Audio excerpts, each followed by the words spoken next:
ലോകം വീണ്ടും കാൽപന്തിന് പിന്നാലെയാണ്. ഫിഫ വേൾഡ് കപ്പിന് തുടക്കമായി. ഈ ആവേശത്തിനൊപ്പം ഓരോ തെരുവുകളിലും ഫുട്ബോൾ ആരവവും ഉയരുകയാണ്. പ്രൊഫഷണൽ ടൂർണമെന്റ്സ് മുതൽ ലോക്കൽ ലീഗ്സ് വരെ സ്പോർട്സ് എക്വിപ്മെന്റിനും ഫുട്ബോൾ നെറ്റ്സിനുമുള്ള ഡിമാൻഡും സ്വാഭാവികമായും ഉയരാറുണ്ട്. ഈ ഡിമാൻഡിന് പിന്നിൽ പ്രവർത്തിക്കുന്ന കമ്പനികളെ കുറിച്ച് അധികം ചർച്ച ചെയ്യാറില്ല. അത്തരത്തിലുള്ള ഒരു കമ്പനിയെയാണ് ഇന്ന് പരിചയപ്പെടുത്തുന്നത്. ഗാർവാരെ ടെക്നിക്കൽ ഫൈബേഴ്സ്.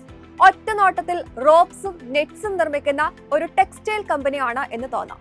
പക്ഷെ കമ്പനി ഇന്ന് പ്രവർത്തിക്കുന്നത് അതിലും ഉയർന്ന വാല്യൂ ആഡഡ് സെഗ്മെന്റ്സിലാണ്.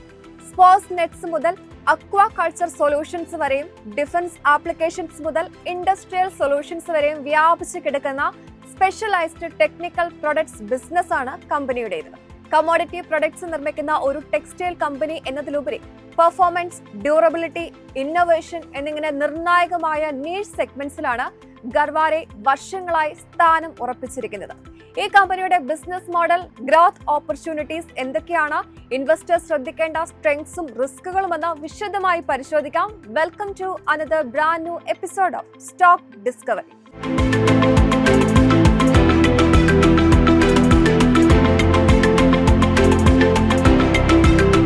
ആദ്യം നമുക്ക് ഗാർവാരയുടെ ബിസിനസ് മോഡൽ മനസ്സിലാക്കാം. കമ്പനിയെ അനലൈസ് ചെയ്യുമ്പോൾ പല ഇൻവെസ്റ്റേഴ്സും ചെയ്യുന്ന ഏറ്റവും വലിയ തെറ്റ് ഇത് റോപ്സും നെറ്റ്സും മാത്രം വിൽക്കുന്ന ഒരു കമ്പനിയാണെന്ന് കരുതുന്നതാണ്.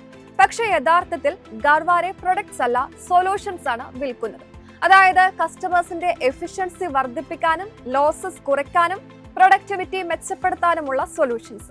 ബിസിനസ് പ്രധാനമായും രണ്ട് സെഗ്മെന്റ്സിലായാണ് പ്രവർത്തിക്കുന്നത്. ആദ്യത്തേത് സിന്തറ്റിക് കോർഡേജ് ബിസിനസ്. ഇതാണ് കമ്പനിയുടെ ഏറ്റവും വലിയ revenue contributor.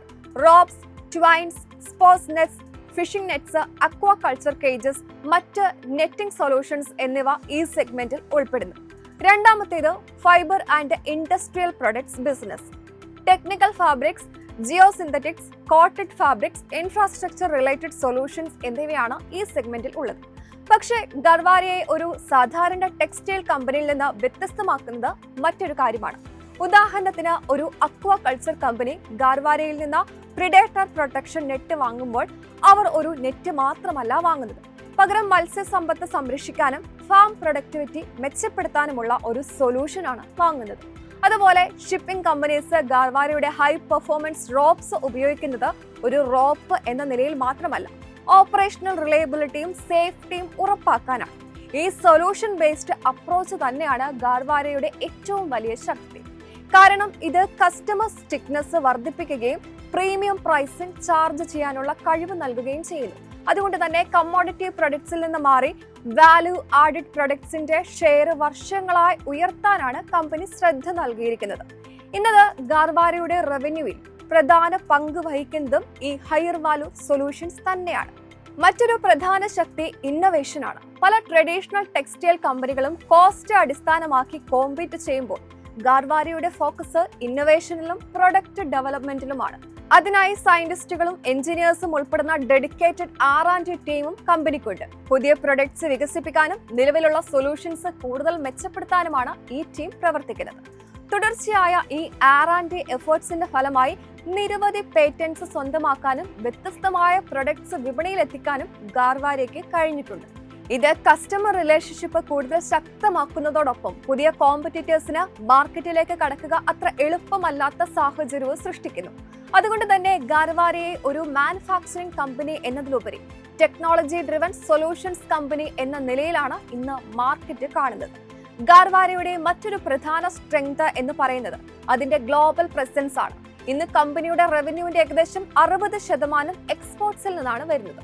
North America, Europe എന്നിവയാണ് പ്രധാന മാർക്കറ്റ്സ്. ഈ ഗ്ലോബൽ പ്രസൻസ് ഉള്ളതുകൊണ്ട് തന്നെ ഇന്ത്യൻ മാർക്കറ്റിനെ മാത്രം ആശ്രയിക്കേണ്ട സാഹചര്യം കുറയുന്നു. വലിയ ഇന്റർനാഷണൽ മാർക്കറ്റ്സിലേക്ക് ആക്സസ് ലഭിക്കുന്നു. ഡൊമസ്റ്റിക് മാർക്കറ്റിനേക്കാൾ വേഗത്തിൽ വളരാൻ സാധ്യതയുള്ള ഇൻഡസ്ട്രീസിലും കമ്പനിക്ക് അവസരങ്ങൾ ലഭിക്കുന്നു. ഇവിടെ മറ്റൊരു കാര്യം കൂടി ശ്രദ്ധിക്കണം. ഡെവലപ്ഡ് മാർക്കറ്റ്സിലുള്ള കസ്റ്റമേഴ്സ് വർഷങ്ങളായി ഗാർവാരയുടെ പ്രൊഡക്ട്സ് ഉപയോഗിക്കുന്നുണ്ട്. ഇത് കമ്പനിയുടെ പ്രൊഡക്റ്റ് ക്വാളിറ്റിയുടെയും പെർഫോമൻസ് സ്റ്റാൻഡേർഡ്സിന്റെയും തെളിവാണ്.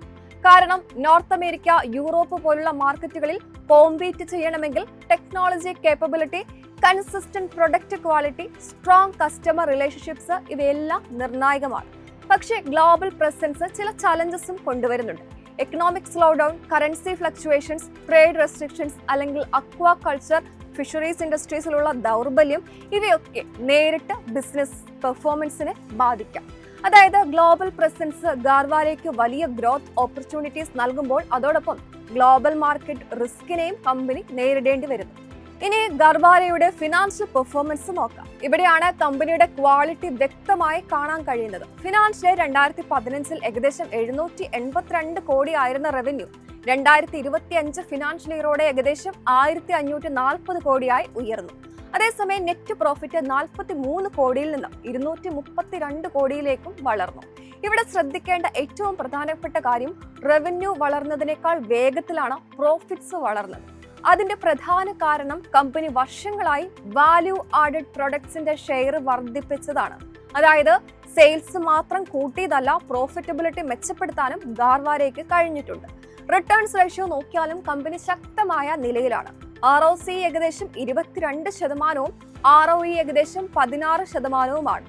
അതോടൊപ്പം ബാലൻസ് ഷീറ്റും വളരെ ഹെൽത്തിയാണ്. ഡെപ്റ്റ് ടു ഇക്വിറ്റി റേഷ്യോ വെറും 0.03 മാത്രമാണ്. അതായത് കമ്പനി ഏതാണ്ട് ഡെപ്റ്റ് ഫ്രീ പൊസിഷനിലാണ് എന്ന് പറയാം. ക്യാഷ് ജനറേഷന്റെ കാര്യത്തിലും ഗാർവാരെ ശ്രദ്ധേയമാണ്. കഴിഞ്ഞ 3 വർഷത്തിനിടെ ഏകദേശം 435 കോടി ഫ്രീ ക്യാഷ് ഫ്ലോ ജനറേറ്റ് ചെയ്യാൻ കമ്പനിക്ക് കഴിഞ്ഞിട്ടുണ്ട്. ഇത് ബിസിനസിന്റെ ഫിനാൻഷ്യൽ ഡിസിപ്ലിനും ക്യാഷ് ജനറേഷൻ കേപ്പബിലിറ്റിയും വ്യക്തമാക്കുന്നു. പക്ഷേ വാലുവേഷൻ സൈഡിലേക്ക് വരുമ്പോൾ ചില കാര്യങ്ങൾ ഇൻവെസ്റ്റേഴ്സ് ശ്രദ്ധിക്കേണ്ടതുണ്ട്. നിലവിൽ സ്റ്റോക്ക് ഏകദേശം 32.6 ടൈംസ് പിയിലും 5.1 ടൈംസ് പ്രൈസ് ടു ബുക്ക് വാലുവേഷനിലുമാണ് ട്രേഡ് ചെയ്യുന്നത്. ഇൻഡസ്ട്രി ആവറേജിനേക്കാൾ ഉയർന്ന വാലുവേഷൻ ആണ് ഇത്. തീർച്ചയായും ഈ പ്രീമിയം വാലുവേഷന് പിന്നിൽ കമ്പനിയുടെ quality, strong balance sheet, healthy return ratios എന്നിവയുണ്ട്. പക്ഷേ മറുവശത്ത് കഴിഞ്ഞ 3 വർഷത്തെ EPS ഗ്രോത്ത് ഏകദേശം 7.9% മാത്രമാണ്. റവന്യൂ ഗ്രോത്തും മിഡ് സിംഗിൾ ഡിജിറ്റ് റേഞ്ചിലായിരുന്നു. അതായത് മാർക്കറ്റ് ഇന്ന് ഗാർവാരയ്ക്ക് നൽകുന്ന വാലുവേഷൻ ഭാവിയിലും കമ്പനി മികച്ച എക്സിക്യൂഷൻ തുടരുകയും പ്രോഫിറ്റബിലിറ്റി നിലനിർത്തുകയും ചെയ്യും എന്ന പ്രതീക്ഷയെ അടിസ്ഥാനമാക്കിയുള്ളതാണ്. ഇനി ഗാർവാരയുടെ സ്ട്രെങ്ത്സ് എന്തൊക്കെയാണ് എന്ന് നോക്കാം. ഗാർവാരയുടെ ഏറ്റവും വലിയ ശക്തി നീഷ് സെഗ്മെന്റ്സിൽ ലീഡർഷിപ്പ് പൊസിഷൻ ബിൽഡ് ചെയ്യാനും അത് നിലനിർത്താനുമുള്ള കഴിവാണ്. കാരണം ടെക്നിക്കൽ ടെക്സ്റ്റൈൽസ് എന്നത് സാധാരണ മാനുഫാക്ചറിംഗ് ബിസിനസ് അല്ല. ആപ്ലിക്കേഷൻ എക്സ്പെർട്ടീസ് വേണം, എക്സ്റ്റൻറ്റീവ് പ്രൊഡക്റ്റ് ടെസ്റ്റിംഗ് വേണം, കസ്റ്റമർ ട്രസ്റ്റ് ബിൽഡ് ചെയ്യണം. ഈ ഘടകങ്ങൾ എല്ലാം ചേർന്ന് പുതിയ കോമ്പറ്റീറ്റേഴ്സിന് എളുപ്പത്തിൽ മാർക്കറ്റ് ഷെയർ നേടാനാകാത്ത സാഹചര്യം സൃഷ്ടിക്കുന്നു. മറ്റൊരു പ്രധാന ശക്തി കമ്പനിയുടെ ഇന്നോവേഷൻ ഡ്രിവൺ കൾച്ചറാണ്. പുതിയ പ്രൊഡക്ട്സ് വികസിപ്പിക്കുന്നതിലും നിലവിലുള്ള സൊല്യൂഷൻസ് കൂടുതൽ മെച്ചപ്പെടുത്തുന്നതിലും ഗാർവാരെ ശ്രദ്ധ നൽകുന്നു. ഇതാണ് കമ്പനിയെ കോമ്പറ്റീറ്റേഴ്സിനേക്കാൾ മുന്നിൽ നിർത്താനും പുതിയ ആപ്ലിക്കേഷൻസിലേക്കും ഇൻഡസ്ട്രീസിലേക്കും എക്സ്പാൻഡ് ചെയ്യാനും സഹായിക്കുന്നത്. ഫിനാൻഷ്യൽ സ്ട്രെങ്തിന്റെ കാര്യത്തിലും ഗാർവാരെ ശക്തമായ നിലയിലാണ്. അതേസമയം വാല്യൂ ആഡഡ് പ്രൊഡക്ട്സിന്റെ ഷെയർ തുടർച്ചയായി ഉയരുന്നത് മാർജിൻസിനെ പിന്തുണയ്ക്കുന്ന ഘടകമാണ്. ഇതിനോടൊപ്പം ശക്തമായ എക്സ്പോർട്ട് ഫ്രാഞ്ചൈസിയും ഗാർവാരയുടെ മറ്റൊരു വലിയ അഡ്വാൻറ്റേജ് ആണ്. പക്ഷേ ഗാർവാരയുടെ ചലഞ്ചസും ഇൻവെസ്റ്റേഴ്സ് ശ്രദ്ധിക്കേണ്ടതാണ്. ആദ്യമായി ഗ്രോത്തിന്റെ കാര്യമാണ്. കമ്പനി വർഷങ്ങളായി കൺസിസ്റ്റന്റ് പ്രോഫിറ്റബിലിറ്റി ഡെലിവർ ചെയ്യുന്നുണ്ടെങ്കിലും റവന്യൂ ഗ്രോത്ത് വളരെ അഗ്രസീവ് ആയിരുന്നില്ല. അതിന്റെ പ്രധാന കാരണം ഗാർവാരെ പ്രവർത്തിക്കുന്ന പല സെഗ്മെന്റ്സിലും സ്പെഷ്യലൈസ്ഡ് നീഷ് മാർക്കറ്റ് ആയതാണ്. ഇത് കമ്പനിക്ക് സ്ട്രോങ് പൊസിഷനിങ് നൽകുമ്പോഴും ബിസിനസ് വളരെ വേഗത്തിൽ സ്കെയിൽ ചെയ്യുന്നതിനുള്ള സാധ്യതയെ ചിലപ്പോൾ പരിമിതപ്പെടുത്താം. രണ്ടാമത്തെ കാര്യം വാലുവേഷൻ. ഗാർവാരയുടെ ക്വാളിറ്റി മാർക്കറ്റ് തിരിച്ചറിഞ്ഞിട്ടുള്ളതിനാൽ പല ട്രഡീഷണൽ ടെക്സ്റ്റൈൽ കമ്പനികളെക്കാൾ പ്രീമിയം വാലുവേഷനാണ് സ്റ്റോക്കിന് ലഭിക്കുന്നത്. അതായത് ഫ്യൂച്ചർ റിട്ടേൺസ് കമ്പനിയുടെ ബിസിനസ് പെർഫോമൻസിനെ മാത്രം ആശ്രയിച്ചല്ല, ഏർണിംഗ്സ് ഗ്രോത്ത് എത്രത്തോളം സസ്റ്റെയിൻ ചെയ്യാൻ കഴിയുന്നു എന്നതും നിർണായകമാണ്. മറ്റൊരു റിസ്ക് ഗ്ലോബൽ ഡിമാൻഡ് സൈക്കിൾസ് ആണ്. ഫിഷറീസ്, അക്വാകൾച്ചർ, ഇൻഡസ്ട്രിയൽ സ്പെൻഡിംഗ് ഇവയിൽ സ്ലോ ഡൗൺ ഉണ്ടായാൽ ഓർഡർ ഇൻഫ്ലോസിനെ അത് ബാധിക്കാം. അതോടൊപ്പം പോളിമർ ബേസ്ഡ് റോ മെറ്റീരിയൽ പ്രൈസസിനുള്ള ഫ്ലക്ച്വേഷൻസ് മാർജിൻസിൽ പ്രഷർ സൃഷ്ടിക്കാനും സാധ്യതയുണ്ട്. പക്ഷേ ഇത്തരത്തിലുള്ള ചലഞ്ചസ് മാനേജ്മെന്റ് ഹിസ്റ്റോറിക്കലി നല്ല രീതിയിൽ ഹാൻഡിൽ ചെയ്തിട്ടുണ്ട് എന്നതും ശ്രദ്ധിക്കേണ്ട കാര്യമാണ്. എന്തായാലും ഇൻവെസ്റ്റർ ശ്രദ്ധിക്കേണ്ട പ്രധാന കാര്യങ്ങൾ growth, sustainability, valuation, global demand environment എന്നിവയാണ് എന്ന് പറയാം. ഇനി ഗാർവാരയുടെ ഫ്യൂച്ചർ ഗ്രോത്ത് ഓപ്പർച്യൂണിറ്റീസ് എന്തൊക്കെയാണ് എന്ന് നോക്കാം. ഹൈ വാല്യൂ ടെക്നിക്കൽ ടെക്സ്റ്റൈൽ സെഗ്മെന്റ്സിൽ കൂടുതൽ ശക്തമായ പ്രസൻസ് ബിൽഡ് ചെയ്യാനാണ് മാനേജ്മെന്റിന്റെ ഫോക്കസ്. ഇവിടെ ഏറ്റവും വലിയ ഓപ്പർച്യൂണിറ്റികളിൽ ഒന്ന് അക്വാകൾച്ചർ ബിസിനസ് ആണ്. മറ്റൊരു പ്രധാന growth area geosynthetic and infrastructure applications ആണ്. റോഡ്സ്, കോസ്റ്റൽ പ്രൊട്ടക്ഷൻ പ്രൊജക്ട്സ്, എൻവയോൺമെന്റൽ പ്രൊജക്ട്സ്, സിവിൽ എഞ്ചിനീയറിംഗ് ആപ്ലിക്കേഷൻസ്, ഇത്തരത്തിലുള്ള സെക്ടറുകളിൽ അഡ്വാൻസ്ഡ് ടെക്നിക്കൽ ടെക്സ്റ്റൈൽ സൊല്യൂഷൻസിന്റെ ഉപയോഗം വർദ്ധിച്ചു വരികയാണ്. ഇത് ഗർവാരയ്ക്ക് പുതിയ ഓപ്പർച്യൂണിറ്റീസ് സൃഷ്ടിക്കുന്നുണ്ട്. അതോടൊപ്പം ഇന്നോവേഷനിലും പ്രൊഡക്റ്റ് ഡെവലപ്മെന്റിലും മാനേജ്മെന്റ് തുടർച്ചയായി നിക്ഷേപം നടത്തുന്നുണ്ട്. ഇത് പുതിയ മാർക്കറ്റ്സിലേക്ക് പ്രവേശിക്കാനും നിലവിലുള്ള കോമ്പറ്റീറ്റീവ് പൊസിഷൻ കൂടുതൽ ശക്തമാക്കാനും സഹായിക്കും. എന്തായാലും റാപ്പിഡ് എക്സ്പാൻഷന്റെയോ മാർക്കറ്റ് ഡോമിനൻസിന്റെയോ കഥയല്ല ഗാർവാരയുടേത്. പകരം study growth, disciplined execution, niche leadership എന്നിവയെ അടിസ്ഥാനമാക്കിയുള്ള ഒരു ക്വാളിറ്റി ബിസിനസ് ആണ് ഗാർവാരെ ടെക്നിക്കൽ ഫൈബേഴ്സിന്റേത്. ഓർക്കുക, ഇതൊരു ഇൻവെസ്റ്റ്മെന്റ് അഡ്വൈസ് അല്ല, ഇൻഫർമേഷൻ പർപ്പസിന് വേണ്ടിയുള്ള അനാലിസിസ് മാത്രമാണ്. ഇൻവെസ്റ്റ് ചെയ്യുന്നതിന് മുൻപ് ഒരു സെബി രജിസ്ട്രേഡ് അഡ്വൈസറിനെ സമീപിക്കുക. ഇതുപോലെ ഇൻട്രസ്റ്റിംഗ് ആയ മറ്റൊരു സ്റ്റോക്കുമായി സ്റ്റോക്ക് ഡിസ്കവറിയുടെ അടുത്ത എപ്പിസോഡിൽ കാണാം. നന്ദി.